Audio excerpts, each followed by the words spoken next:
Selamat datang di channel Rumi Topik. Ada baiknya sebelum mendengarkan posisikan terlebih dahulu tubuh Anda dengan nyaman. Tenangkan perasaan Anda, santai, rileks, dan disertai dengan mengucapkan basmalah. Selamat mendengarkan. Kita tahu bahwa salah satu high-tech teknologi yang paling canggih yang disediakan atau yang diciptakan oleh semesta adalah diri kita. Tetapi kebanyakan dari kita justru nggak ngerti gimana cara pakai si teknologi tercanggih ini. Makanya self-engineering, bagaimana mekanismenya, itu yang setiap hari saya rasa kita penting untuk gali, kita pahami lagi, kita kenali lagi dengan jalan apapun, metode apapun. Kata kuncinya adalah jangan lelah untuk mengenali diri karena diri tidak akan ada habisnya untuk dipelajari. Jadi, mari kita sibukkan untuk mempelajari diri sehingga sesaat kita sibuk ke dalam, sibuk untuk menyelami dan mengenali diri, kita akan lebih bisa memaknai hidup ini, mengalir dalam hidup ini, dan mencintai hidup ini. Kenapa? Ada hidup dalam kehidupan dan ada hidup di kepala. Banyak dari kita yang hidupnya di kepalanya, tapi tidak hidup dalam kehidupan. Dia sibuk oleh pemikirannya, dia sibuk oleh ekspektasinya, dia sibuk oleh keinginannya, dia sibuk oleh dunianya, sehingga sibuk dengan aksesoris hidup yang ada di sini, tapi tidak bisa menikmati hidup yang ada di sini gitu. Gitu ya. Oleh karena itu, kalau kita bicara dalam konteks apapun, semua kekesalan hidup atau kita bicara dalam konteks yang namanya penderitaan, itu adalah ilusi yang ada di sini. Jadi selalu ya hashtag kita adalah my life is my making. Hidupku tuh tergantung dari pilihanku. That's your choice. Ya, hidup-hidupmu, pilihan-pilihanmu, dan semuanya adalah konsekuensi gitu. Sehingga sesaat kita mulai menyadari bahwa kalau ada dalam tanda petik, sebenarnya kita ini lagi melakukan untuk apa dan siapa sih? Konteksnya adalah semuanya di dalam diri untuk diri gitu. Sehingga kita developing self, bagaimana kita terus mengenal dan terus belajar dan terus menyelam, ya kata kuncinya adalah mengenal diri gitu. Oke guys, saya mungkin review sedikit ya. Letting Go adalah sebuah buku monumental yang menjelaskan cara paling efektif untuk menyernakan berbagai hambatan batin menuju pencerahan. Setelah didera puluhan penyakit kronis yang tak tersembuhkan oleh metode medis, Dr. Hawkins memasrahkan semua penyakitnya hingga satu persatu sirna. Hampir semua penyakit fisik dan mental disebabkan oleh emosi-emosi negatif yang terpendam di alam bawah sadar. Ketika emosi-emosi negatif terpendam di alam bawah sadar dan dilepaskan, di situ mulai terjadi yang namanya kesembuhan gitu. Nah, jadi ini life story-nya David Hawkins yang dibukukan dengan metodologi penelitiannya beliau. Sehingga kalau kemarin nonton Ground Zero saya sama Sabrang bahwa ada 3 aksioma yang paling mendasar. Nomor 1 bahwa kita semua punya kebutuhan. Kalian nggak ngapa-ngapain juga nggak apa-apa sih, tapi kebutuhan kalian tidak terpenuhi. Kan itu poinnya. Kita semua punya kebutuhan. Maka ada movement. Nah, yang menarik adalah setiap movement itu didasarkan menurut Kahneman itu dia punya sistem 1 dan sistem 2 gitu. Jadi Kahneman itu bilang bahwa ada sistem 1 yang namanya reaktif, sistem 2 yang namanya responsif. Yang nomor 1 tuh cepet, dia yang namanya automatic, yang kedua tuh ada sadarnya dulu gitu. Nah, yang menarik adalah coba rasain deh. 98% dari keseharian kita melakukan dengan sistem 1 di mana konteksnya adalah reaktif. Jadi kita tuh dikasih pikiran tapi jarang mikir sih ya, karena kalian tuh kan banyak pikiran bukan sering mikir ya. Kira-kira gitu. Nah, maka dari yang kedua ini, ketiga adalah semuanya adalah keputusan gitu. Karena setiap saat kita tuh mengambil keputusan. Dan pertanyaannya adalah perlu lah ya, kan gak ada yang penting gitu. Perlu untuk kita sadari bahwa keputusan kita tuh diambil dari mana sih? Ya, apakah keputusan itu diambil dari sesuatu yang diulang-ulang? Iya, sistem 1 rata-rata benar banget. Benar banget. Apakah kita ini program yang sama, tapi ingin menghasilkan sesuatu yang berbeda gitu. Ya, nah makanya saya rasa teman-teman dari jalur manapun, ayo belajar gitu. Karena setiap pembelajaran dan pengetahuan yang datang ke kita tuh, kata kuncinya adalah bagaimana kita mengenali mekanisme kan. Karena balik lagi ya, hidup tuh nggak bisa terjadi sesuai dengan apa yang kamu mau gitu. Pada akhirnya kita akan mengikuti selera realitas. Pertanyaannya, mau nggak melepaskan ego kita untuk mengalir dengan realitas? Dan disitulah puncak dari kehidupan. Yang boleh jadi kita banyak terjebak sama aksesoris hidup gitu. Ya, jadi ada aksesoris hidup, ada drama hidup dan ada hidup gitu. Nah, jadi balik lagi ya, kalau drama yang sering dikasih makan, maka hidupnya pasti penuh drama. Nah, letting go ngajarin kita gimana caranya menyelaraskan dengan seleranya semesta gitu. Ya. Jadi kalau pinjam dari perspektifnya Nikola Tesla bahwa if you want to know the secret of universe, kalau kamu mau tahu rahasianya semesta, ada three terms dia bilang. Energi, vibrasi, dan frekuensi. Karena everything is all about energy gitu. Semuanya itu adalah energi. You are not your age, you are your in energy gitu. Kamu tuh bukan masalah usianya berapa, tetapi konteksnya adalah energinya. Seberapa lama kita hidup, kalau kita menggunakan vibrasi yang sama, ya kita akan menelik realitas yang sama gitu. Dan manusia tidak pernah berubah oleh idenya, tapi dia berubah oleh ketidaknyamanan. Maka beruntunglah dan bersyukurlah terhadap ketidaknyamanan yang hadir ke dalam diri kita. Karena itu yang membawa kita, mengundang kita untuk mau berubah, move on, bertumbuh, dan kita mau, mengalir gitulah kira-kira. Ya. Alright, so saya selalu pengen mengulang-ulang dulu bahwa Hawkins itu punya namanya LOC. Level of Consciousness. Jadi dia dari hasil penelitiannya dia bikin derajat lah untuk memudahkan gitu. Ya. Teman-teman tahu ya, kita itu punya tubuh. Tubuh itu berkaitan sama emosi. Makanya emosi dalam bahasa Inggris itu disebut emotion, energy in motion.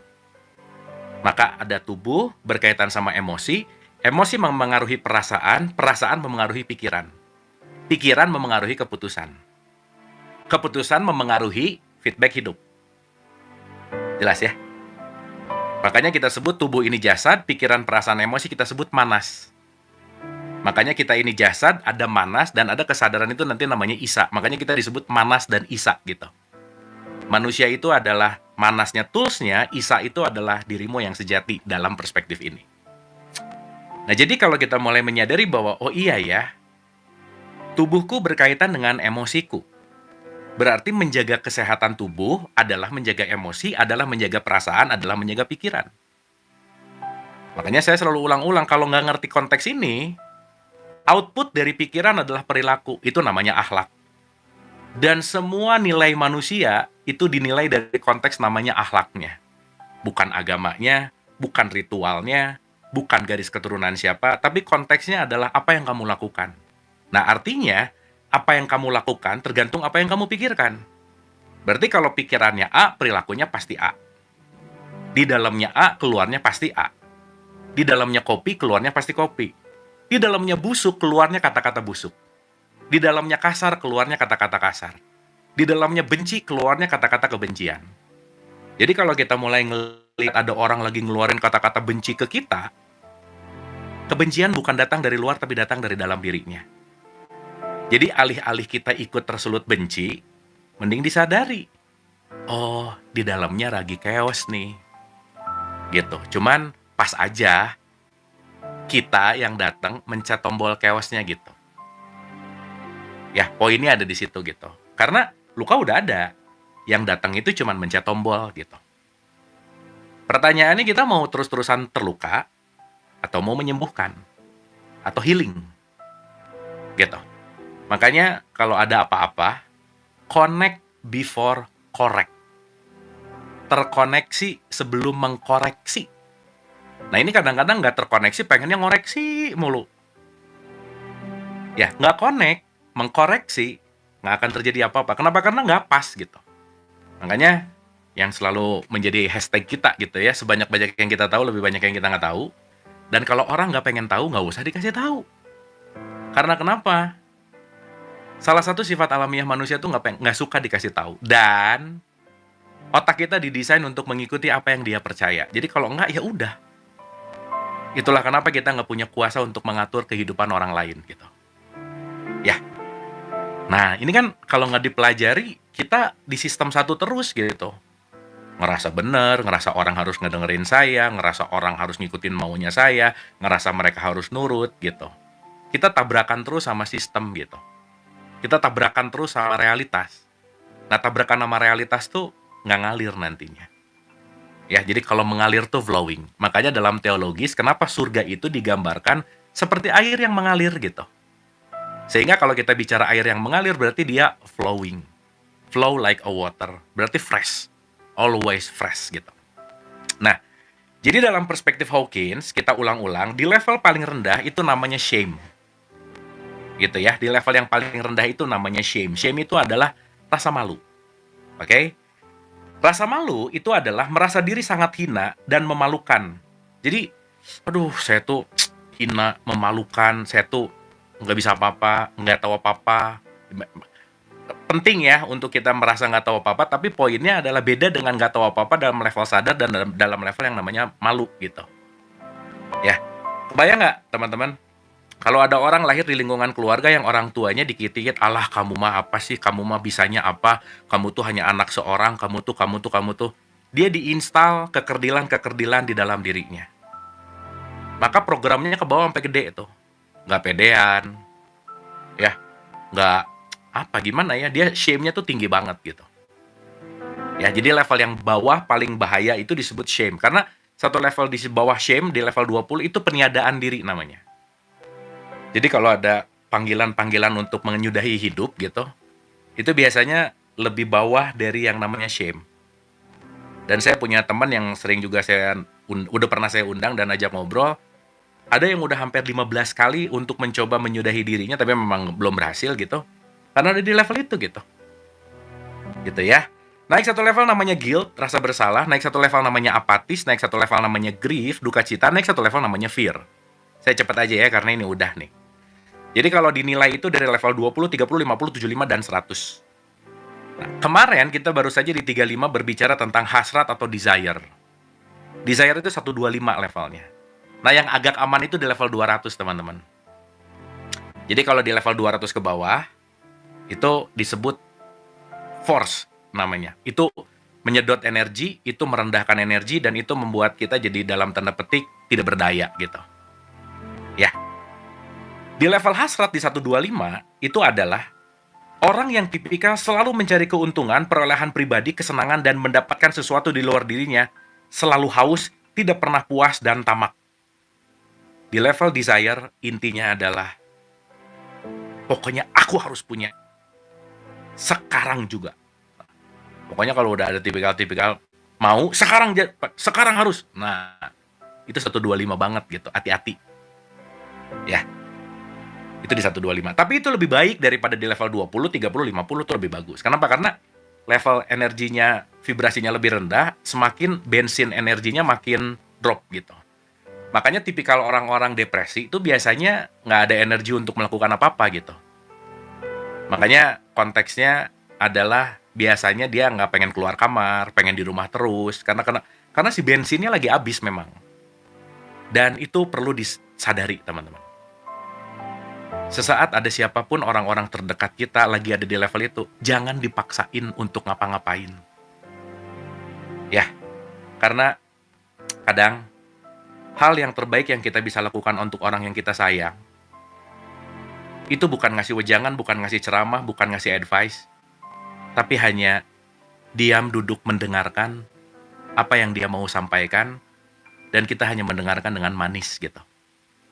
Mungkin dia memang perlu orang yang mau dengerin omongannya gitu. Yang selama ini mungkin dia perlu cerita kemana-mana, tapi yang mau diceritainnya bukan listen to understand, bukan dengar untuk ngerti, tapi listen to reply. Dan biasanya ini terjadi sama orang-orang terdekat gitu. Makanya jangan heran kalau orang-orang terdekatnya susah untuk menjadi curahan hatinya, dia akan nyari di luar gitu. Nah, sesaat yang di luar lebih nyaman dari yang di dalam, itu terjadi konflik biasanya. Gitu ya.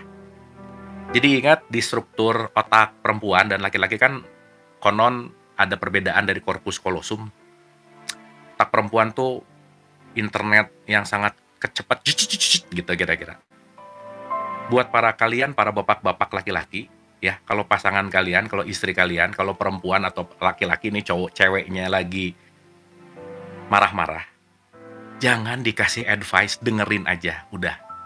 Karena advice kalian sebagai laki-laki nggak akan pernah menyelesaikan masalah. Karena mereka mau hanya didengerin, nggak nyari advice, udah gitu aja, ya. Udah tuh, daripada berantem ya. Udah. Aku tuh gini gini gini gini. Nggak, kamu harusnya gini. Pasti ada. Nggak gitu. Aku kalau ke undangan bagus pakai baju merah atau biru? Ya, biru. Enggak merah. Udah ujungnya pakai merah juga gitu. Udah kamu pokoknya pasti salah aja ya. Udah pokoknya iyahin aja. Udah, itu advice terbaik ya. Demi kenyamanan dan kedamaian hidup kalian ya. Ya, ini lumayan perlu dipahami ya. Itu sih intinya. Oke. Nah, di 36 ini, teman-teman, di 36 ini kita akan masuk ke level yang namanya anger. Ya, masuk ke dalam level yang namanya anger. Anger itu levelnya di 150. Oke? Di 150 ini adalah energi ini mengatasi sumber ketakutan dengan kekerasan, ancaman, dan serangan. Mudah tersinggung, meledak-ledak, sengit, mudah menguap. Menguap ya, bukan menguap ngantuk, bukan ya. Menguap tuh sumbu pendek lah gitu.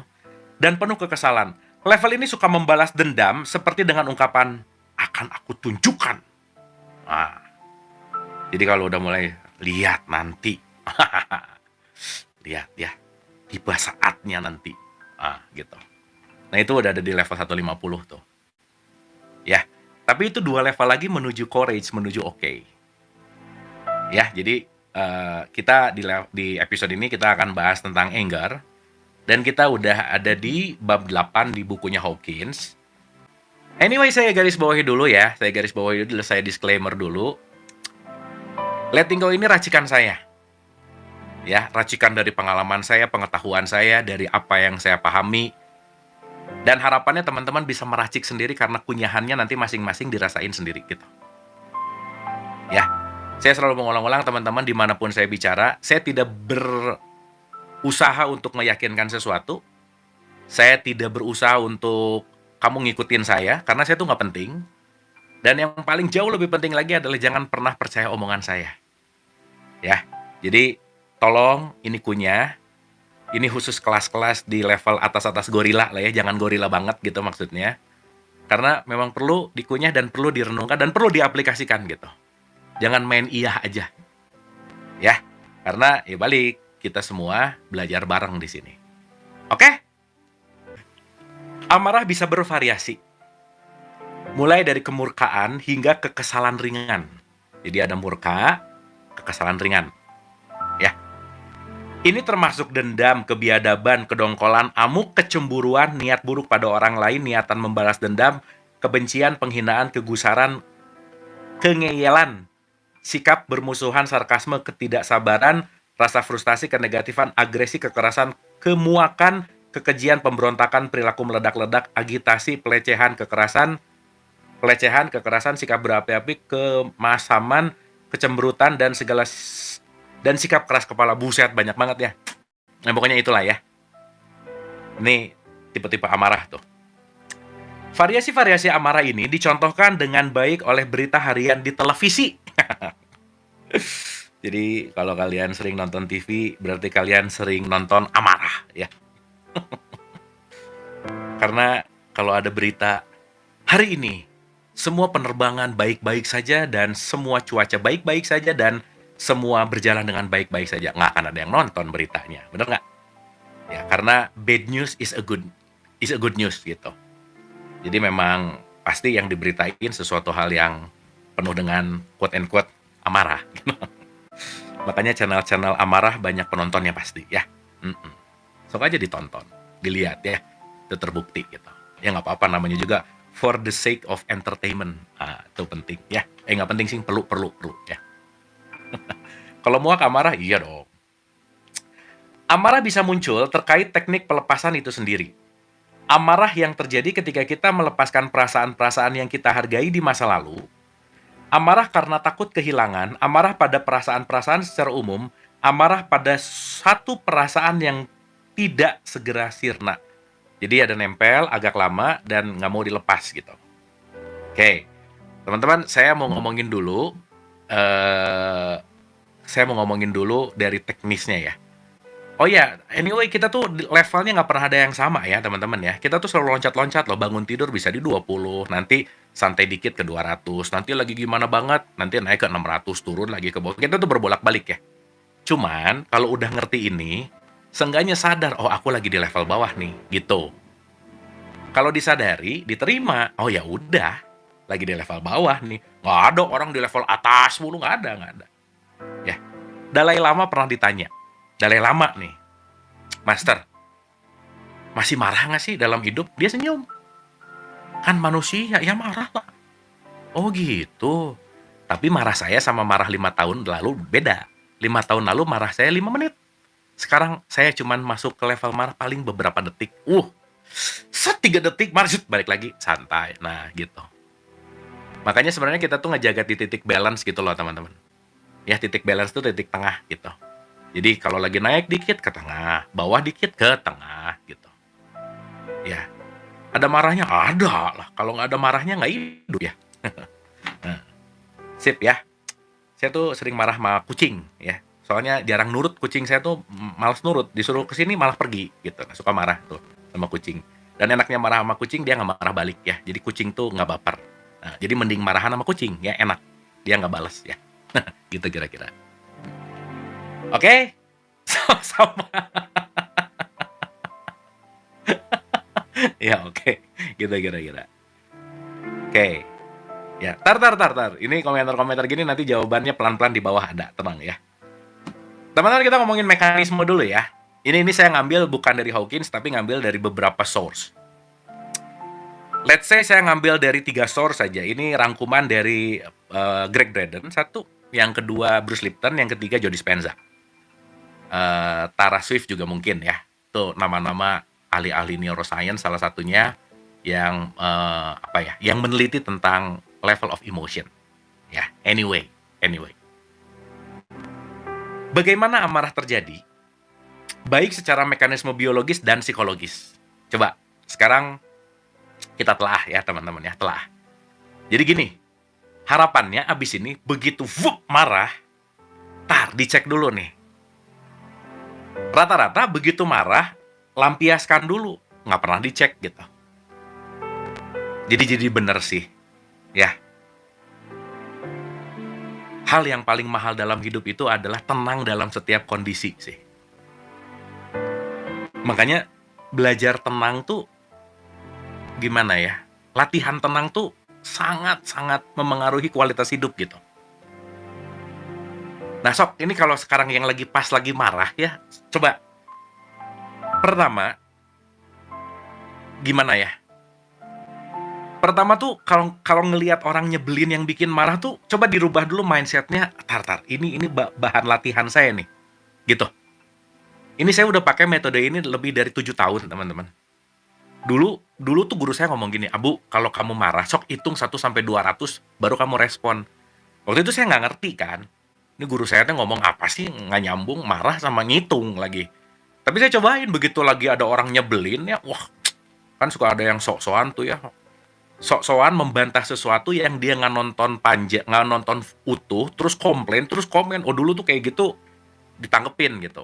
Terus, tapi dihitung tuh, saya hitung 1, 2, 3, 4. Oh iya ya. Di kisaran-kisaran hitungan 50 gitu. Itu tuh turun loh voltasenya.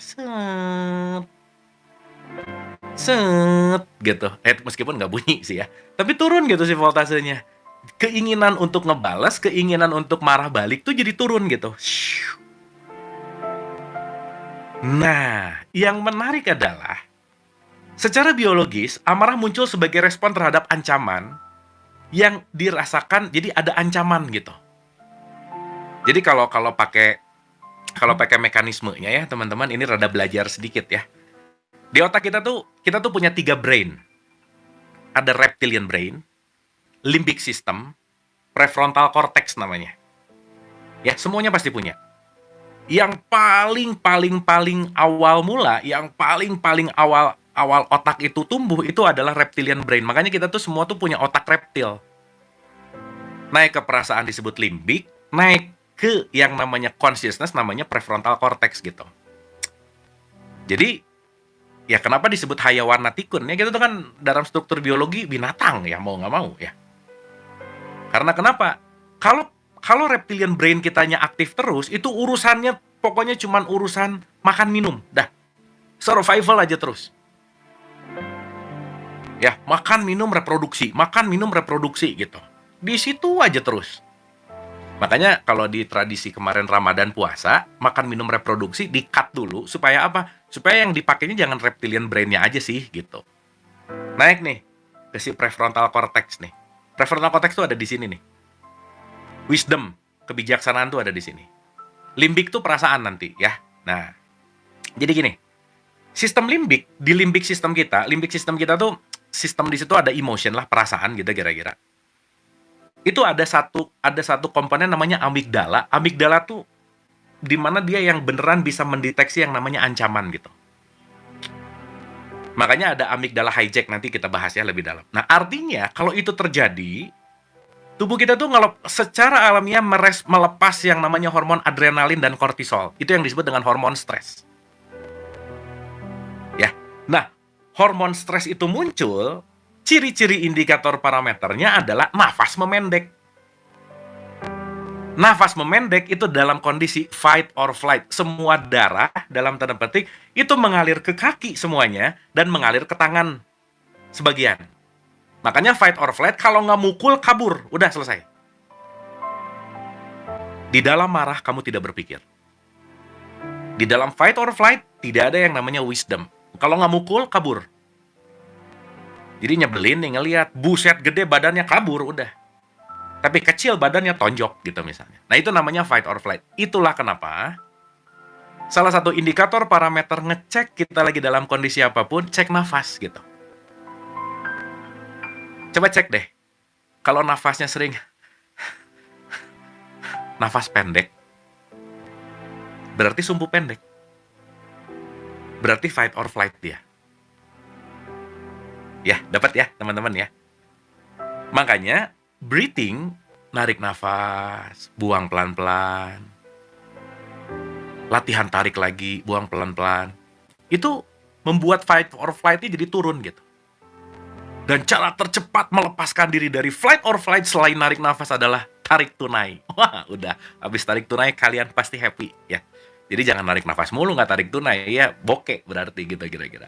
Nah, anyway, kalau kita ngerti mekanisme nih ya, oh ternyata tar. Ada respon, set. Ditangkap nih sama otak kita. Ya, reptilian brain aktif, limbic system aktif, masuk ke amigdala. Zzz, keluar tuh hormon kortisol, fight or flight. Ya. Nah, jadi ini salah satu dari sudut pandang psikologis ya teman-teman. Seringkali amarah itu bukan emosi primer, tapi reaksi atas emosi yang lain. Jadi ternyata itu tuh amarah tuh karena satu takut, malu, atau nggak berdaya. Karena takut amarah. Oh berarti ini bukan masalah marah nih, aku takut nih.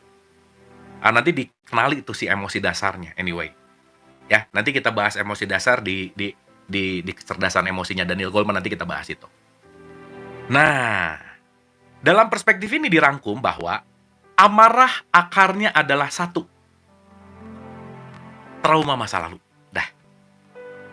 Pengalaman yang tidak aman. Jadi traumamu adalah akar dari amarahmu. Ya. Kita semua manusia nggak mungkin nggak punya trauma, nggak mungkin. Oke? Yang kedua, keyakinan dan ekspektasi yang tidak realistis. Jadi hati-hati sama keyakinanmu dan hati-hati sama ekspektasi. Aduh, udah deh. Kalau udah diikat sama keyakinan, udah aja. Salah satu sulitnya tumbuh berkembangnya kesadaran adalah terikat kepada keyakinan yang lampau. Ya. Yang ketiga, ketidakmampuan mengelola emosi. Yang keempat, lingkungan sosial. Dan yang terakhir disebut perasaan tidak adil atau tidak dihargai. Ya, jadi teman-teman ngerti dulu. Kenapa pause moment jeda tuh penting lah ya, saya ngomong penting sih di sini. Kenapa? Karena sesaat apapun kalau kitanya waspada, punya self-awareness, punya self-consciousness, kita nggak dijebak oleh yang namanya emotional hijack namanya. Karena kalau emosinya menjebak kita, kita hanya akan melakukan gara-gara emosi, bukan nalar kritis atau bukan clear thinking namanya. Namanya jadi reaktif gitu. Kebayang nggak? Hal itu diulang lagi, diulang lagi, diulang lagi, akhirnya jadi habits. Once jadi habits, kalian dikontrol sama habits, titik. Di situ hilang yang namanya free will. Udah nggak ada free will lagi di situ. Kenapa? Setiap reaktif kita dikontrol oleh habits gitu. Nah, makanya habits ini nanti yang akan jadi sesuatu yang sangat-sangat perlu untuk kita latih gitu. Nah, ya, takut pusing ngomongin mekanisme, saya balik dulu ke buku. Saya ulang ya, teman-teman. Saya mau nanya dulu deh. Merasa nggak kalian punya pilihan bebas dalam hidup? Coba jawab iya atau tidak. Merasa nggak? Bebas memilih dalam hidup. Merasa nggak? Iya atau tidak? Coba dijawab dulu.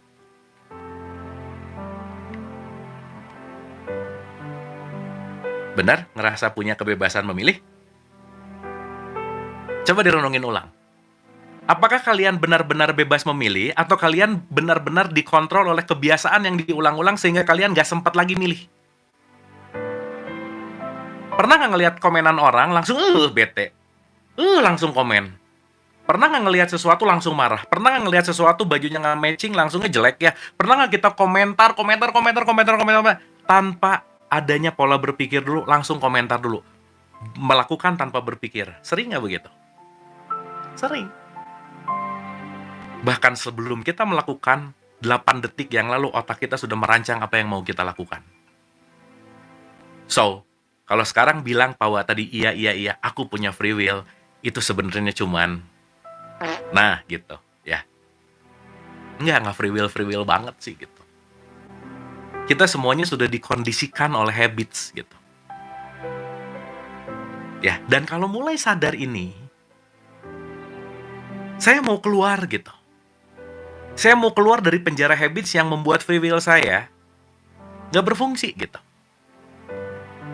Nah, jadi kalau secara subjektif saya mengartikan hari kemenangan di Idul Fitri gitu, kalau saya kaitkan dengan Lebaran ini, hari kemenangan adalah kalian saya menang dari habits yang lama. Karena saya sudah mulai memilih hidup saya, bukan dikontrol oleh habits lama saya gitu. Ya, habits itu kebiasaan. Ya, kita tuh dari bangun tidur sampai tidur lagi, 98% tuh program loh. Coba rasain deh. Bangun tidur, mencet alarm dengan tangan yang sama, di handphone yang sama, rutin bangun dengan gerakan yang sama, jalan ke kamar mandi ngambil anduk otomatis, terus kita melakukan rutin mandi yang sama, sabunan dulu, baru keramas. Pernah nggak mikir kenapa sabunan dulu ya, kenapa nggak keramas dulu, terus sikat gigi, terus apa? Tiba-tiba sadar kalau udah lagi milih baju. Habis milih baju, set ke mobil, tiba-tiba sadar udah di kantor aja. Dan semuanya terjadi secara otomatis. Betul nggak? 98%. Apalagi dengan adanya si ini nih. Ya, wahana mendekatkan yang jauh dan menjauhkan yang dekat ini nih. Udah aja. Betul nggak? Nah, sehingga kalau kita nggak belajar untuk lepas dari kebiasaan itu, kita jadi sistem satunya Kahneman gitu. Autopilot. Over, and over, and over. Iya tuh, kenapa makan bakso yang kecil dulu baru yang gede? Kenapa makan yang di sini dulu baru ke sini? Kenapa ini, kenapa ini, kenapa ini? Yang menarik lagi bahwa lagi mandi pikirannya udah di kantor. Di kantor pikirannya udah di tempat makan siang. Di tempat makan siang, pikirannya balik lagi di kantor. Di kantor, pikirannya ada di rumah pikirannya ada di kantor. Burn out. Over, and over, and over gitu. Betul nggak? Terus kita bilang, saya punya free will. Ah, dari mana? Ya, lucu loh teman-teman. Jadi ada diri, quote and quote ya, ada diri palsu kita yang namanya habits ini, yang taking over free will kita gitu. Kita marah dengan pancingan yang sama. Kita benci dengan pancingan yang sama. Jadi habitsnya itu terus.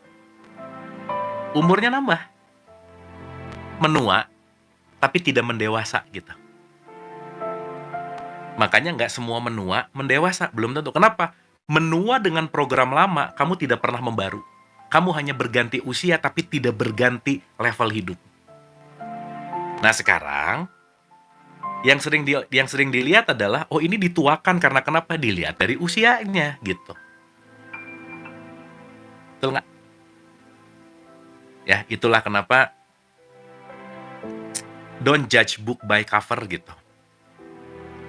Yang kelihatannya tua belum tentu dewasa, yang kelihatannya muda belum tentu tidak dewasa gitu. Ya, teman-teman ya. Ini mekanisme nih. Dan kalau kita nggak ngerti mekanisme ini, komplain terus gitu hidupnya. Komplain kepada sesuatu yang dia pilih tanpa dia sadar gitu. Contoh-contoh. Ini anggapan aja ya. Orang ngelindur. Terus ngelindur tuh nggak sadar kan. Nanam cabe. Ngelindur, nanam cabe. Nggak sadar. Tiba-tiba di pekarangannya muncul cabe banyak gitu. Kaget ya. Kenapa cabe banyak gini ya, jadi pedes dalam tanda petik. Nah sama. Ngomong nggak sadar, reaksi nggak sadar. Yang datang orang-orang yang ngehina kita gitu. Ah, kenapa pada gini ya? Nah padahal nggak sadar, jangan-jangan dia mengundang apa yang hadir dalam hidupnya tanpa sadar gitu. Komplain. Gitu loh teman-teman. Sip ya, jadi salah satu hal yang mungkin bisa kita garis bawahi dari hampir 7 bab ini, kurangi komplain dan perbanyak jeda. Gitu.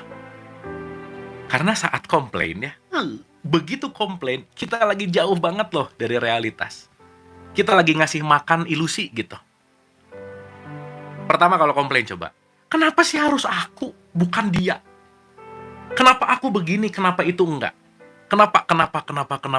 Yang dikasih makan apa coba? Diri ilusinya. Oh, ngegedein terus tuh ilusi. Dan dia happy. Waduh, ilusi gitu naik terus. Habis itu yang paling gampang lagi komplain apa nyalahin orang lain kan? Aku tuh gara-gara dia jadi gini hidupku. Gitu. Udah tuh. Begitu jadi victim of life, sulit untuk naik ke level-level 200 ke atas gitu. Itu mainnya nih di shame, apati, guilt, di bawah aja terus gitu. Ya. Sorry ya teman-teman, ini mekanismenya sedikit dipanjangin, mundur dikit, tapi didalemin supaya nanti kita ngerti, oh oke. Jadi satu, less complain. Yang kedua, mengambil jarak dari apapun yang terjadi untuk mengambil keputusan. Intinya gini lah, kalau lagi marah, lagi kesal, jangan ngomong, jangan ngambil keputusan, diem dulu. Sok ke pojokan dulu, nyari tempat yang pojok jauh, diem aja dulu. Dah, begitu udah mulai santai, baru ngomong terus ngambil keputusan gitu. Dan itu tuh split second lah. Split second tuh apa ya? Cepet banget terjadinya gitu. Ya. Nah, tidur dulu boleh. Jalan-jalan dulu boleh. Pokoknya move away lah dulu gitu. Ya, split second tuh gini nih. Coba lihat aja, begitu ngelihat sesuatu langsung ngejudge, itu kan split second tuh. Nah, nanti ya di ujung-ujungnya. Kenapa ada kata-kata belajar menyaksikan? Bersaksi aja dulu. Baru menilai. Set, saksikan, oke, baru menilai. Nah, sekarang menilai mulu, nggak bersaksi gitu. Ya, itu nanti dalam tuh ke situ. Sip ya, guys. Dapat sampai sini ya. Get something ya, semoga ada something nih. Ya, jadi sekali lagi, kalau kita nggak melatih, kita nggak akan terlatih, udah. Sok si remote control yang kita anggap siapapun bisa nolong kita, mending diambil ke kita. Duh, panas bentar ya. Alright. Dapat ya? Latihan menang, bener. Bener banget. Bener. Amarah bisa muncul terkait teknik pelepasan itu sendiri. Amarah yang terjadi ketika kita melepaskan perasaan-perasaan yang kita hargai di masa lalu. Amarah karena takut kehilangan, amarah pada perasaan-perasaan secara umum, amarah pada satu perasaan yang tidak segera sirna. Ada banyak energi dalam amarah, karena itu kita bisa merasa bersemangat ketika jengkel atau marah. Ingat ya, amarah means energy. Ya, jadi kalau ada amarah, ingat ini energi nih. Energi. Dan energi itu netral. Dia tidak mendiskriminasi baik dan buruk, tapi kemana energi ini dialirkan, apa yang akan dialirkan itu pasti tumbuh. Ya, kayak air. Teman-teman pernah ingat nggak? Lihatlah energi kita keseharian itu seperti uang. Investasikanlah uang ke tempat yang menguntungkan. Kira-kira merugikan ya jangan diinvest lah. Ingat, marah tuh perlu energi. Jadi kira-kira kalau nggak perlu-perlu banget marah, jangan diinvest energi kita ke marah. Ingat, dalam satu hari, energi kita terbatas. Jadi kalau mau marah, mikir dulu, aduh boros nggak ya? Udahlah, mendingan daripada itu, mendingan sesuatu yang investasinya lebih oke gitu. Ya, menang tuh diem. Hening. Dapat ya? Jadi nanti ujung-ujungnya kita ini mau jadi manajer yang baik, manajer investment energi gitu. Duh, bangun tidur saya mau menginvest energi kemana ya? Energi ke kerja, energi ke kreatif, energi ke berbagi, energi ke ini. Udah, ada marah, bentar-bentar. Nggak usah, kenapa? Mendingan energi marahnya saya ganti ke energi baca buku gitu misalnya. Atau mendingan energi marahnya saya ganti ke olahraga gitu misalnya. Nah, yang menarik kalau nggak pernah sadar tentang investment ini, kalau dia ahli marah, udah tuh leaking. Leaking itu apa ya? Bocor. Energinya tuh bocor, nggak sadar gitu. Dan teman-teman tahu nggak? Yang paling membuat energi kita bocor cepat, itu namanya judgment. Dah, begitu judgment nggak sadar, kita lagi kebocoran energi gitu. Udah. Nah, coba sadari deh.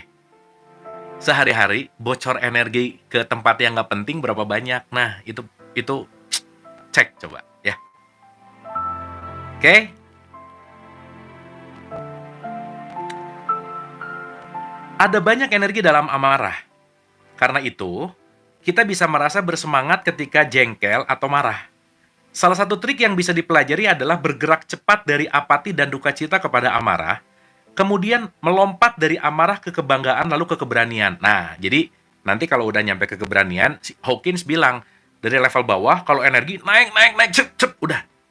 Diem di level 200 aja gitu. Mekanismenya nanti ngerti. Dalam amarah, ada energi untuk bertindak. Ini menghasilkan banyak perbuatan di dunia. Ketika orang-orang tak berpunya, terbakar oleh nafsu dan bergerak karena amarah atas kekurangan mereka, amarah yang mengobarkan dan menghembuskan mereka, amarah itu menggerakkan mereka ke dalam tindakan yang diperlukan untuk memenuhi impian mereka demi kehidupan yang lebih baik. Sekarang teman-teman kita ngambil dulu dari perspektif Buddha. Buddha bilang gini, sesuatu yang di luar diri kamu tuh netral. Deal? Netral. Dendam baik atau buruk? Netral. Benci baik atau buruk? Netral. Termasuk marah baik atau buruk? Netral. Ketika dia dendam, saya dendam sama lingkungan karena saya lapar, saya dendam kepada kelaparan saya, dan saya kedendaman ini saya akan lampiaskan bahwa tidak boleh ada orang yang lapar di sekitar saya. Karena saya dendam kepada kelaparan. Impact-nya jadi bagus nggak? Dendam membuat dia, tetangganya jadi nggak lapar. Ya, sip ya, dapat ya. Jadi nanti kita ngerti centering nih. Gitu. Jangan salah, Taylor Swift diputusin pacarnya. Energinya dijadiin lagu. Lagunya laku. Dapat duit dia. Jadi diputusin berkah atau musibah? Berkah, duit banyak. Nah, udah diputusin, ngelempar piring. Nangis di pojokan, duit enggak, piring abis, pacar hilang. Wah, rugi. Bener nggak? Gitu. Ya. Jadi, my life is my making. Titik tuh ya. Semua tergantung dari apa yang aku putuskan gitu. Anyway. Ya, jadi kalian yang baru diputusin, sok bikin lagu. Ya, atau bikin novel. Teman-teman pernah tahu nggak ya? Karya-karya besar yang pernah tercipta di dunia ini, di bumi ini, itu rata-rata datang dari kondisi si penciptanya dalam keadaan tidak menyenangkan. Dalam keadaan kesulitan, dalam keadaan penderitaan yang berat. Neil Donald Walsh, dia bikin buku yang super mega best selling dunia yang disebut Conversation with God. Karena dia hampir gila untuk mengalami penderitaan hidup, jadi buku tuh. Jadilah Conversation with God gitu. Ya. Jadi tergantung kita mau menyimpan energinya di mana gitu. Ya, dapat ya teman-teman ya. Jadi kalau ngelihat orang nyebelin, ya pemantik energi datang nih. Set. Nulis ke, olahraga ke gitu. Jadi semakin kalian sering ketemu orang nyebelin, harusnya kalian semakin six pack sih gitu, ya. Kenapa terpancing untuk nge-gym gitu misalnya. Jadi kalau ditanya, "Mas, kenapa bisa six pack?" Karena saya banyak ketemu orang nyebelin. Bagus tuh gitu. Lumayan jadi instruktur gym nanti misalnya. Gitu ya. Contoh. Ya. Ya pokoknya terserah lah, disalurkan kepada bakat kalian masing-masing gitu ya. Oke ya, guys, dapat ya. Jadi anger means equal to anger sama dengan energi gitu. Jadi begitu dapat energi, yes, energi nih. Dipakai apa ya? Pakai nyuci piring. Sok, nih ya, lagi banyak kok piring-piring kotor, sok cari mau pasangan anak, sok. Woi, pasanganku kan pasangan satu ya rata-rata. Pasanganku dan anak-anakku nyebelin dong semua biar mama punya kekuatan untuk nyuci piring, misalnya. Sok disuruh aja. Anak-anaknya nyebelin, pasangannya nyebelin, energi, sok nyuci piring. Pasti piringnya bersih banget. Yang biasanya dicuci sekali, ini bisa 10 kali gitu. Meskipun mungkin nanti impact-nya sabun rada boros, ya nggak apa-apa sih. Ya. Kira-kira gitu konversinya. Ya, dapat ya teman-teman ya. Ya, itu analogi gampangnya aja. Sip. Oke. Kuantitas amarah yang ditekan oleh populasi bisa diverifikasi cepat dengan melihat bagaimana kekerasan menjadi populer di media. Di mana para penonton disuguhi pengalaman orang lain ketika menumpahkan amarah dalam bentuk pemukulan, penembakan, penikaman, hukuman mati, pembunuhan beragam penjahat, seolah-olah mereka mewakili diri kita sendiri. Kita biasanya merasa sangat bersalah ketika marah hingga kita perlu membuat objek amarah kita salah agar kita bisa mengatakan amarah kita bisa dibenarkan. Sedikit orang yang bisa bertanggung jawab atas amarah mereka sendiri dan hanya berkata, "Aku marah karena aku memang penuh amarah." Jadi dikit tuh ya yang bilang bahwa, kenapa marah? Karena aku memang penuh amarah. Rata-rata apa coba? Kenapa marah? Dia nyebelin. Kenapa marah? Dia gitu sih. Gitu. Jadi kalau sekarang, kenapa marah? Ya aku penuh amarah. Jadi maaf ya, aku marah. Karena di dalam aku penuh amarah, kamu pas lagi ada di depan aku gitu. Jadi kamu kena marah sama saya, misalnya. Tapi nyadar dulu, di dalamnya penuh amarah gitu. ya harapannya yang di luar ini sabar gitu. Ya, mudah-mudahan dia yang bisa mau menerima kamu seapa adanya gitu. Anyway, dapat ya teman-teman ya. Oke. Saya ulang ini strong word banget sih. Sedikit orang yang bisa bertanggung jawab atas amarah mereka sendiri, dan hanya berkata, aku marah karena aku memang penuh amarah. Jadi yang tadi ya, stop complain, stop blaming. Jadi kalau lagi marah, bukan gara-gara siapa, emang aku penuh amarah aja. Nah, dah. Di tahapan itu aja udah kemajuan besar. Ya, si habits tuh biasanya kalau udah gitu tuh dia mulai ciut. Aduh, mulai sadar nih dia nih. Jalan mana lagi nih gue harus menyerang gitu. Ya teman-teman ya, tiap saat itu ada yang nyerang kita namanya habits lama tuh. Gitu namanya. Habits ya, balik lagi. Oke? Duh, seru nih. Ini kita baru satu subbab tapi udah jam 5. Dikit lagi lah ya. Oke, next on ya. Sampai sini oke? Dapat? Suara aman? Sinyal oke? Suara clear? Udah mulai get something ya? Oke, aman ya? Sip, oke. Alright. Lanjut ya. Subjudul berikutnya adalah menggunakan amarah secara positif. Asik nih. Menggunakan amarah secara positif. Lazim bagi orang-orang menekan amarah, agresi, dan permusuhan batinnya. Mereka melihatnya sebagai hal yang tidak menyenangkan, tidak bermartabat, dan bahkan sebagai kegagalan moral atau kemunduran spiritual. Nah, teman-teman nih ya, salah satu case yang lumayan banyak dicurhatin.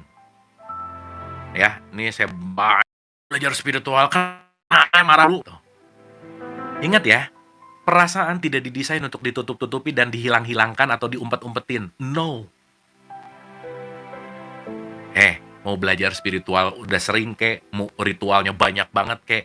Kalau lagi marah, marah aja. Rasanya ada, jangan ditolak, jangan aku udah letting go episode 35. Begitu marah datang, jangan datang. Jangan datang. Udah letting go. Nggak bisa. Nggak bisa. Ya karena nanti ngerasa, aduh nggak ada kemajuan nih, udah ngaji 10 tahun gini-gini aja. Iyalah. Kenapa? Karena menolak perasaan. Ingat ya, what you resist, persis apa yang kamu tolak, dia akan menguat 3 kali lipat. Letting go. Diterima. Duh kan. Apa ya, keajaiban tertentu gitu, seminar misalnya. Tapi kenapa masih gini ya? Duh, ya nggak boleh gini. Gitu. Ya. Sip ya. Ini disadarin nih. Gini. Udahlah. Once kita belajar gini-gini, jangan ngerasa baru belajar. Ini kadang ya. Baru belajar, baru dengerin, baru nyimak kayak gini-gini. Selesainya udah langsung, aku udah spiritualis banget. Gitu. Belum baru juga belum. Jadi kadang-kadang obesitas pengetahuan, begitu tahu ngerasa udah gitu. Aduh, aku tuh letting go banget sekarang orangnya gitu misalnya. Alah, lu juga tahu episode 36, abis gitu denger lagi. Abis gitu nanti ada yang nyebelin, aduh aku tuh udah letting go diulang-ulang ya, kenapa sih gitu. Ya paham ya teman-teman ya. Jadi jangan merasa soleh dan soleha kalau udah rajin ngaji gitu misalnya. Belum loh, karena baru bunyi gitu. Belum dialami gitu intinya. Sip ya. Mereka tidak menyadari bahwa amarah yang ditekan masih menyimpan energi amarah. Nih, kamu tuh nggak sadar. Energinya nggak hilang. Ingat, energi tuh nggak bisa hilang. Tapi dia bisa bertransformasi gitu. Mereka tidak menyadari bahwa amarah yang ditekan masih menyimpan energi amarah dan jika tidak dikenali dan diatasi akan berdampak buruk bagi kesehatan dan perkembangan secara keseluruhan. Intensi di balik amarah itu negatif, dan akan membuahkan konsekuensi-konsekuensi yang sama bahkan meskipun tidak diekspresikan. Pendekatan yang membantu adalah dengan melihat energi amarah secara positif dan menggunakannya untuk menyalakan ambisi dan tindakan kita dalam cara yang bermanfaat. Misalnya, katakanlah kita marah pada bos kita. Nah, ini pasti relevan banget sama teman-teman yang ada di corporate ya, marah sama bosnya. Kita merasa kesal, si bos nih gitu. Ia sepertinya tidak pernah mengakui kemampuan atau upaya kita. By the way, bos itu kan nggak terlalu peduli sama kebahagiaanmu, yang penting targetnya tercapai, kan gitu, ya. Tapi kita tahu, tidaklah bijaksana untuk mengungkapkan amarah dan kebencian kita. Iya, nanti dipecat. Ya, makanya kita perlu sedikit yang namanya manner. Manner itu melakukan sesuatu yang tidak asli, ya. Manner itu kan menempatkan ketidakaslian. Ya, yang sering dikasih contoh gitu, pagi-pagi bos datang, sekretarisnya senyum, "Pagi, Pak." Gitu. Kesel padahal di dalam hatinya, "Mati aja lu." Gitu. Kan tapi jangan diomongin, nanti berantem gitu. Ya. Nah, itu disitulah skill kita dalam bersosialisasi diperlukan. Itu namanya topeng, betul. Makanya kita perlu persona. Makanya Carl Gustav Jung, kita itu punya arketipe namanya. Salah satu arketipe kita adalah persona, topeng. Tapi topengnya ingat-ingat kalau itu lagi dipakai topeng. Pulang ya udah jangan pakai topeng lagi gitu. Ya jangan pakai topeng ke bawah kemana-mana, jangan. Ya beda tempat beda topeng gitu. Anyway, jika itu terjadi, kemungkinan besar kita akan kehilangan pekerjaan tuh ya bener ya. Atau setidaknya menimbulkan amarah bos yang berkelanjutan. Oke? Yang paling bagus, ekspresi amarah kita akan menyebabkan situasi yang tidak mengenakan. Sebaliknya, kita bisa membuat keputusan untuk menggunakan energi amarah dengan cara yang konstruktif, membangun. Ini bisa menjadi inspirasi bagi kita untuk menciptakan proyek yang bisa membuktikan keunggulan kita. Amarah bisa menjadi energi untuk bergerak keluar dari situasi yang tidak memuaskan. Kita bisa menggunakan energi amarah untuk menciptakan peluang kerja baru atau menemukan pekerjaan yang lebih baik. Membentuk sebuah komite, memperbaiki situasi kerja, memulai serikat pekerja, atau apapun yang kita pikir bermanfaat bagi tujuan personal kita. Means, your anger equal energy. Marahmu sama dengan bensin. Ya, oke ya. Dapat ya? Dalam hubungan-hubungan pribadi, peluang yang sama pun eksis di sana. Amarah bisa dimanfaatkan untuk menginspirasi kita meningkatkan keterampilan komunikasi, mengikuti kelas hubungan interpersonal, atau mendaftar dalam program pengembangan diri. Amarah bisa mengilhami kita untuk mendedikasikan ulang, untuk melakukan upaya yang jelas, dan untuk melakukan pekerjaan yang lebih baik. Dengan cara ini, situasinya bisa mengakibatkan komitmen kembali, mampu menginspirasi kita untuk melihat ke dalam diri dan melepaskan semua perasaan negatif melalui penerimaan. Alih-alih melepaskan amarah, kita bisa menerimanya. Daripada dilepasin meledak, diterima sebagai energi, bensin, dan bensinnya dipakai untuk melakukan hal-hal yang menguntungkan buat kita. Itu perlu latihan switchingnya, teman-teman. Contoh, tahun 2010 dulu, sebelum buku ini launching nih, ini ada sisa satu buku. Ini buku kedua saya by the way, teman-teman. Perdana saya nulis buku karena marah, karena ada amarah. Meskipun waktu itu saya belum ngerti gini-gini.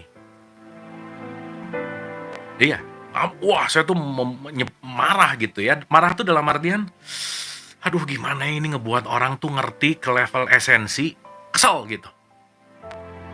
Karena bagi saya paling nyebelin ketemu orang bego gitu. Ketemu orang yang susah ngerti itu, aduh, dulu sih, sekarang enggak, ya, nggak beda maksudnya. Ya, artinya, ini gimana ya, marah nih. Dikedepanin, cara neranginnya dibagusin, apa namanya, nggak ngaruh juga, baru nyadar ya, oh bener ya, udahlah. Pinter itu ada ukurannya, bego itu nggak terukur. Unlimited gitu. Ya kalau udah bego, jadi ada mega bego, super bego, tera bego, giga bego, sampai di bawah, sampai paling bawah gitu, misalkan. marah nih. Jadi buku. Jadi buku itu hasil dari kegemesan saya untuk ngelihat orang-orang yang malas mikir gitu. Jadilah buku Hukum Langit lah yang pertama. Udah nggak ada sih sekarang di pasaran, udah nggak cetak ulang.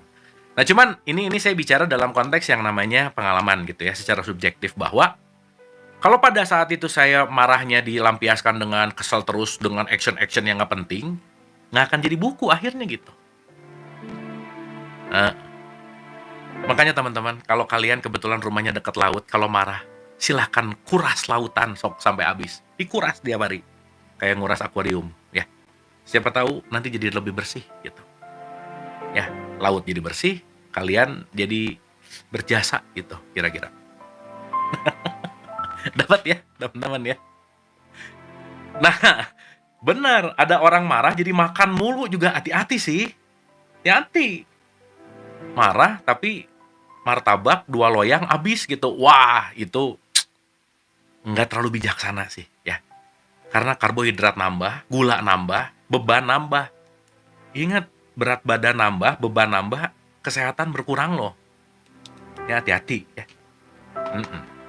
Saya kalau bisa lagi marah, mulut tutup gitu. Jadi martabak nggak masuk, ngomong-ngomong nggak keluar gitu. Kalau bisa, gitu. Kalau bisa. Oh bener, ngitung pasir juga boleh tuh. Sok kalau lagi marah datang ke pantai 1, 2. Tuh mudah-mudahan sebulan kehitung tuh ya.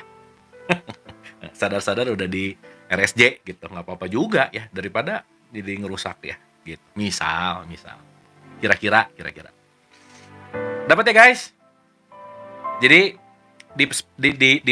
di subbab ini adalah marah, amarah sama dengan bensin. Ya, jadi kalau lagi marah, aduh ada bensin nih, ngapain ya? Bersih-bersih gitu. Gitu intinya. Oke? Nah sekarang pertanyaannya, gimana caranya untuk merubah? Latihan, udah nggak ada lagi. Set, bensin. Di sini dirubah nih. Ngapain ya? Gitu. Kalau marah dugem boleh.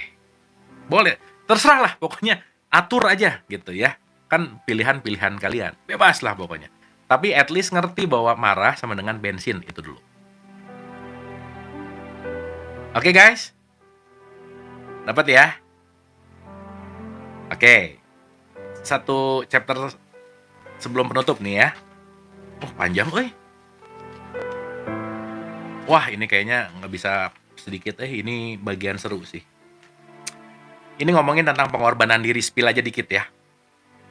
Ada banyak sumber amarah, seringkali perasaan amarah yang kompleks terkoneksi dengan rasa takut, dan amarah itu lenyap ketika kita melepaskan rasa takut itu. Jadi, begitu kita marah, ingat sebenarnya ada ketakutan. Nah, nanti dicari akar takut. Sebenarnya aku tuh takut apa sih? Gitu ya. Sumber amarah lainnya adalah kebanggaan, terutama aspek kebanggaan yang disebut kepongahan. Wah, itulah kenapa penting banget untuk ngerasa atau jadilah orang yang merasa nggak penting. Karena kalau udah ada kebanggaan nih, aku adalah anak siapa gitu. Udah tuh. Aku adalah lulusan apa gitu. Aku adalah sebagai. Udah. Seringkali kebanggaan pribadi kita yang mengobarkan dan menghembuskan amarah tuh. Jadi ternyata yang mengobarkan amarah tuh kebanggaan pribadi gitu. Salah satu sumber kebanggaan berhubungan dengan pengorbanan diri atau yang disebut dengan yang namanya self-sacrifice. Jika hubungan kita dengan orang lain terkait dengan diri kecil kita dalam bentuk pengorbanan, maka kita mempersiapkan diri untuk meledak dalam amarah di masa mendatang karena orang lain biasanya tidak menyadari pengorbanan kita dan karena itu tidak mungkin memenuhi harapan kita. Kamu tuh nggak tahu ya, aku berkorban untuk mendapatkan ini dan kamu membuang ini dengan segampang itu. Wah, udah deh. Makanya guys, kalau ada orang yang mengatakan, aku berkorban karena untuk membuktikan cintaku kepadamu. Cinta yang ada pengorbanan di dalamnya, itu bukan cinta, tapi namanya transaksi. Nih. Nah, gitu. Aku tuh berkorban buat kamu, Allah. Udahlah, berarti dia nggak beneran cinta sih gitu. Karena kalau udah cinta mah nggak ada pengorbanan ya. Gimana mau berkorban kok, namanya cinta kok gitu. Ya, ada siapa ya, ceritanya siapa ya? Aduh lupa Mbah Tejo apa ya? Lupa lah, saya lagi podcast sama siapa, ada cerita menarik. Ada anaknya bilang, "Pak, kayaknya aku mau nikah deh sama lelaki pilihanku." Terus ditanya sama bapaknya, "Apa alasannya?" Karena Allah. "Kenapa sih, ini serius aku kan?" Allah. Belakangan ngomong lagi, "Aku nggak jadi nikah sama dia. Nggak jadi, nggak cocok." "Iya, udah tahu kok." "Kenapa udah tahu?" "Iya, karena kamu waktu bilang awalnya, kamu ngomong mau nikah karena ada alasannya." Sesaat ada alasan untuk menyatakan cinta, itu namanya transaksi gitu. Nah, besok-besoknya ketemu lagi, "Kayaknya aku mau nikah deh." "Kenapa?" "Nggak tahu kenapa pokoknya." Nah, that's it. So that's why cinta tuh nggak ada reason. Once ada reasoning, itu transaksi gitu. Jadi sesaat kita mengorbankan demi orang, aku tuh berkorban untuk mencintai ke anak, itu namanya attachment. Itu namanya kemelekatan, dan itu namanya transaksi. Jadi sesaat kita merasa mengorbankan untuk mendapat sesuatu, dan apa yang kita korbankan disepelekan, siap-siap Anda akan meledak. Di satu sisi pengorbanan itu heroik, tapi di satu sisi pengorbanan itu ternyata bensin amarah.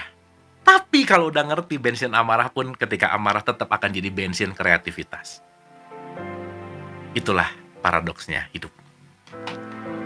Seru ya guys? Seru lah pokoknya. Oke guys. Aduh, udahlah. Pokoknya terus berproses lah gitu teman-teman ya.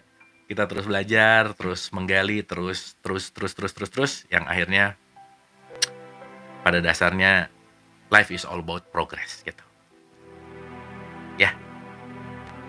Mau kemana nih? Mending tahu arah, berjalan lambat ke arah, daripada kita lari kencang tapi nggak tahu arahnya kemana-mana. Akhirnya kita bergerak cepat tapi tidak terarah, sehingga kita muter-muter di tempat yang sama. Slow but sure, yes. Karena hargailah 1 mili perubahan dirimu, karena 1 mili pun adalah perubahan.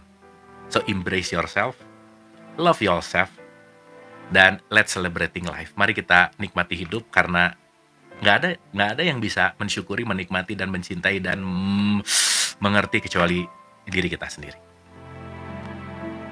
Oke guys, itu dulu. Terima kasih. Get something ya. Sebelum saya tutup, apa pelajaran hari ini yang teman-teman bisa dapat? Boleh tulis. Get something nggak? Dapat apa nggak? Punch point apa? Ingat ya, nggak harus ngerti semuanya, tapi arah manapun, titik manapun yang menumbuhkanmu, fokus aja di situ. Dan pertanyaan saya, fokus apa yang teman-teman dapat di Letting Go 36 ini? Silakan. Ingat, ini baru tahu, punya, cip-cip, alami, bersaksilah. Sehingga dari yang tahu, jadi bersaksi. Dari bersaksi, mengalami. Dari mengalami, bertumbuh. Ya, tahu, saksikan, alami, tumbuh. Tahu, saksikan, alami, tumbuh. Dah, diulang-ulang. Terima kasih teman-teman. Semoga dapat sesuatu. Sehat selalu, dan love you all. Anda telah menonton video ini hingga di penghujung video. Semoga video ini bermanfaat untuk Anda, serta dapat menjadikan diri Anda lebih baik dari hari kemarin. Nantikan video kami selanjutnya. Terima kasih.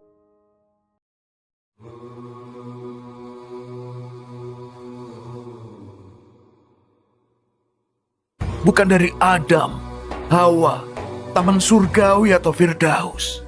Tempatku tidak bertempat, jejakku tidak berjejak. baik raga maupun jiwaku, semuanya adalah kehidupan kekasihku.